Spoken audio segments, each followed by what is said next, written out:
How to connect Zooba with Google. Hi everyone, welcome back to another video from Tech for Gamers. If you are playing Zooba on Android and want to connect your game account to Google, first of all open up the Zooba application on your device. Once you're inside the main lobby screen, go to the upper right corner and tap the gear button. Now this will open settings.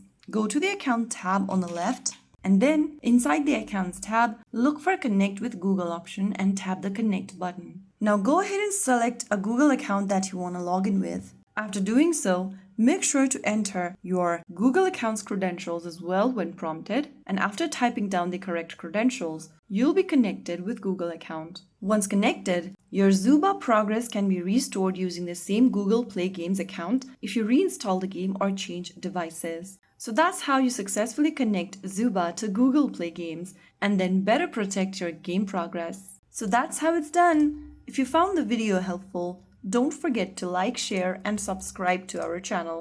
I will be back again in the next video. Stay tuned and thanks for watching.